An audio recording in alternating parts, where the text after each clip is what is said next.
Vamos lá, todo mundo vendo. Todo mundo vendo. Tô no... O melhor que está tendo.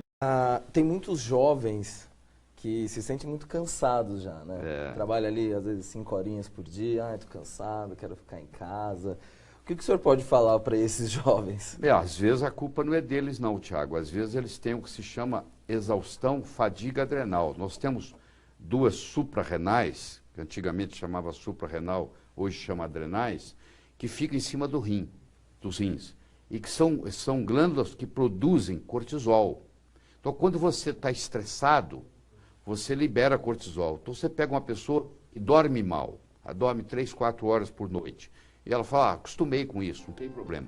Aí, os anos vão passando e o cortisol dela vai sendo produzido mais do que o normal. Chega uma hora, essa glândula agora não funciona mais, ela entra em exaustão, e aí o cortisol baixa. Hoje existe um exame que mede o cortisol na saliva, e você mede na parte da manhã, na hora do almoço, ou um pouquinho mais tarde, e na parte da noite, e você vê que pessoas jovens, às vezes pessoas com 25, 26 anos, já tem essa curva achatada. E se esse jovem não se cuida agora, o que pode acontecer com ele na terceira idade? Ele não vai chegar lá. Muitos não vão chegar lá, porque no momento que você tem essa curva achatada, você predispõe a doença autoimune, você predispõe a câncer, você predispõe a um envelhecimento prematuro. É complicado isso. Então, por isso que eu falo, vou voltar na tecla, é de graça, não custa nada. Você deve dormir no escuro absoluto. Você não pode dormir com a luz acesa, você não pode dormir com a televisão ligada. O ser humano foi feito para dormir no escuro. Por quê? Porque nós temos uma glândula aqui chamada pineal, que produz o hormônio da juventude, que chama melatonina, que é o hormônio da juventude. É um dos mais potentes antioxidantes que o corpo produz. Não deixa você ter câncer, etc. Se você dorme com a luz acesa, a pineal interpreta que o dia está amanhecendo. E ela para de fabricar melatonina. Então hoje tem um déficit de melatonina, inclusive em jovens, muito grande. Hoje nós vamos discutir. Eu tenho uma frase que você vai gostar de escutar, que é a seguinte: o estresse crônico é emburrecedor. O seu QI vai caindo. Se eu pegar você que deu plantão 3 vezes por semana durante 5 anos, se eu pegar o seu QI quando você tinha 18 e o seu QI hoje você é menos inteligente. Você perdeu inteligência nesses anos, porque você lesou o hipocampo, porque você teve cortisol aumentado sem aumento de ideia. Então, estresse crônico é emburrecedor. Quero que você saiba disso. Você não tem hora para dormir, não tem hora para acordar, não respeita os ritmos circadianos, entendeu? Faz coisa em excesso, não dorme direito. Isso vai lesando, vai lesando, vai lesando. Chega uma hora, sabe o que você fala? Eu estou ficando velho. Tem nada a ver com ficar velho, não. Tem gente da sua idade que não está tendo isso. Porque preservou isso. E tem que voltar. O tratamento leva 2 anos. Você pega alguém com exaustão adrenal, você pode dizer, no mínimo 2 anos tratando, tá? Tá bom? No mínimo 2 anos. Bom, vamos para a prática. Francisco tem 48 anos, é um executivo bem-sucedido após muitos anos de ralação, tá? Ralou para chegar lá. É um grande consumidor de café e ultimamente tem tido algumas falhas de memória em momentos críticos. E ele não está se sentindo tão capaz mentalmente quanto antes. Nos últimos 6 meses, ele teve que comprar novas roupas por causa do aumento da sua cintura. Sua esposa comenta que ele desenvolveu olheiras, está roncando muito e não quer sexo. Diz ele que está se sentindo tonto quando se levanta abruptamente. Opa! O paciente que disser para você que na hora que ele levanta, ele fica tonto, ele está dizendo para você o seguinte, vamos ter uma aula de física aqui, de hemodinâmica. Aqui está minha cabeça. Meu coração está pulsando para o sangue chegar na cabeça. Quando eu faço isso, olha lá, o coração agora tem que pulsar mais forte. A pressão arterial tem que subir. Você pegar um paciente sentado e tiver com 12/8, você faz ele ficar em pé, dá 13/8. Ele tem que subir pelo menos 10 milímetros de mercúrio. Pelo menos. Se ele está com 12/8, levantou, ficou 12/8, ficou devendo.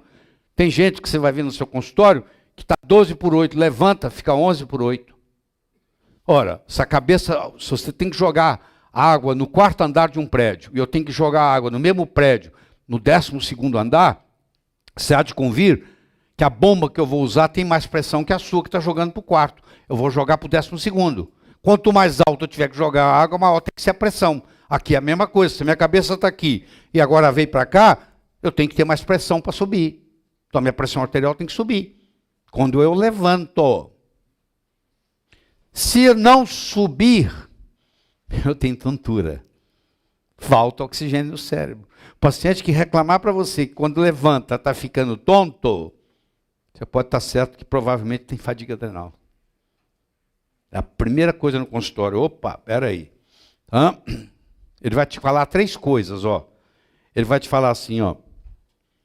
Doutora, eu tenho dificuldade para acordar agora. Antes eu levantava às 7 da manhã. Hoje eu para sair da cama às 10 é um sacrifício. Eu preciso de um guindaste para me levantar. Porque falta cortisol para ele levantar. Aí ele vai falar para você que à noite ele não dorme. Ou ele tem dificuldade para dormir, chama insônia primária, ou ele dorme e acorda, chama insônia secundária. Ou ele tem primária ou secundária, ou as duas. E terceiro, ele começa a ter alergia que ele não tinha antes. Ele tinha antes. Mas quando ele ingeria uma coisa que era alérgeno para ele, o cortisol subia e não tinha sintoma.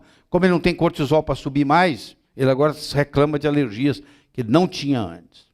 Tá certo? O sal é fundamental no restabelecimento da exaustão adrenal. Mas eu aprendi que sal causa hipertensão. Você aprendeu errado. Quem causa hipertensão é cloreto de sódio. Eu estou falando de sal integral. Eu estou falando de sal rosa do Himalaia. Eu estou falando de sal marinho não refinado. Sal marinho refinado é cloreto de sódio. Quando você ingere o sal marinho não refinado, ele tem 83 minerais, inclusive magnésio, inclusive potássio. O sal integral baixa a pressão arterial. Você vai pegar paciente hipertenso, você vai colocar eles em regime de sal integral e você vai ter que tirar os remédios antihipertensivos dele, porque ele vai baixar a pressão. E ele vai recuperar da exaustão adrenal. Porque se ele tem exaustão adrenal, me acompanha. Ele tem deficiência de aldosterona. Se ele tem deficiência de aldosterona, ele perdeu sódio. Não, o senhor tem que ficar numa dieta hipossódica. Piora. Piora mais ainda. Você imagina, ele vai no médico e o médico fala, ó, o senhor tem que ficar longe do sal. Porque o médico fala isso para o paciente. Com ingenuidade, mas fala. Aí ele não pode, aí ele já está com deficiência de sódio. Ele já está com hiponatremia. E agora ele fica mais ainda. Aí ele já não sai da cama mais. Ele não consegue nem levantar. Porque ele levanta, ele tem tontura. Ele não consegue subir a pressão, porque não tem sódio.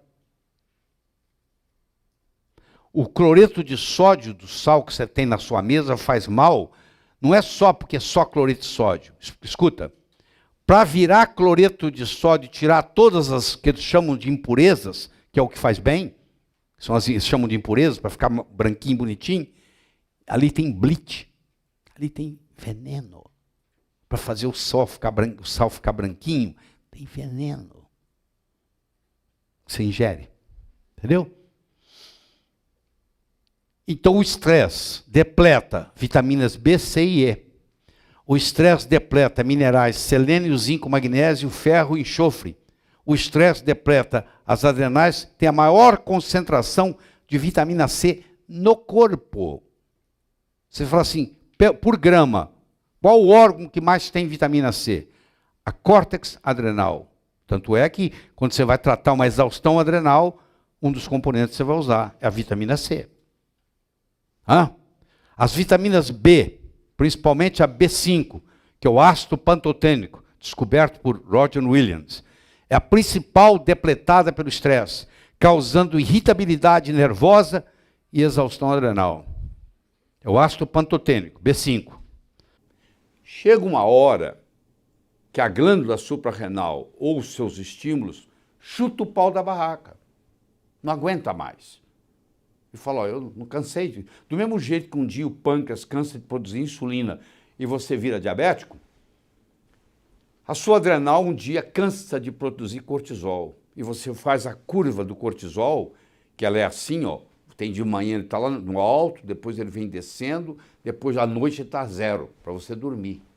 Ela faz isso assim, durante o dia. Tá? Durante o dia ela faz isso. Aí o que acontece? Quando o cortisol começa a cair, vai chegar uma hora que o manhã, o tarde e o noite está igual. Chama curva achatada do cortisol. E aí essa pessoa, ela está cansada, entendeu? Ela começa a ganhar peso, ela começa a aumentar a cintura, entendeu? Um estresse que ela tirava de letra antigamente, agora já para ela é um problema sério. Antigamente ela fazia uma viagem, voltava no dia seguinte ela ia trabalhar, agora ela tem que se recuperar da viagem, e assim vai. Infelizmente a gente encontra muita gente, principalmente aqui no Brasil, com essas cidades grandes e tudo, todo esse estresse para chegar ao trabalho, trânsito, etc., que entram nesse quadro. E esse quadro se perpetua. Então, o médico fala, isso aí é psicológico, e esses pacientes, infelizmente, terminam em psiquiatras, que vão dar remédios psiquiátricos que não tem nada a ver com a causa, que tem a ver com esse equilíbrio do cortisol com DEA. Até que vão no médico, ou no endocrinologista que entende disso tudo, e o que acontece? A pessoa melhora. Não é que é fim de carreira, que não pode, não. Mas você deve conhecer casos daquele indivíduo que chutou o pau da barraca. Eu tenho um amigo que era cirurgião, grande cirurgião, operava 10, 12 horas por dia. Um dia terminou a cirurgia, tirou as luvas, saiu do centro cirúrgico, nunca mais voltou no hospital. Ele já até esqueceu que ele foi cirurgião. Porque o estresse chegou num nível tal que ele teve o que se chama de burnout syndrome. É a expressão em inglês. Ele teve um burnout.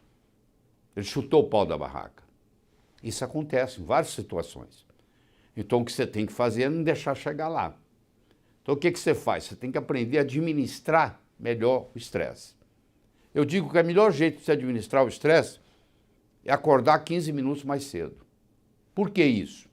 Porque aí você vai escovar os seus dentes devagar, você vai tomar o seu café devagar, você não vai estar nervoso. Porque o seu dia é determinado pelos seus primeiros 10 minutos. Se os teus 10 minutos são de calma, a tendência é que o dia todo vai ser de calma. Se os seus primeiros 10 minutos é de estresse, a sua suprarrenal vai estar ativada, a adrenal que nós chamamos hoje, vai estar ativada o dia inteiro. Eu espero que essa conversa tenha lhe ajudado. Paramos por aqui. E eu recomendo que você assista pelo menos mais 2 vezes, porque é muita informação que tem aí. Não? Então faz sentido se você assistir mais de uma vez. Mesmo que você acha que você entendeu, mas quando você faz pela segunda vez, você vai entender coisas que você não entendeu na primeira. Certo? Eu queria que você desse uma nota de 1 a 10. 1 a 10. Eu vou assumir que você deu uma nota. 1 a 10, não interessa. Dê uma nota qualquer aí, de 1 a 10. Dado? Também. Eu espero que você ajude a divulgar isso aí. Passa isso para os amigos. Um presente, mandar esse link.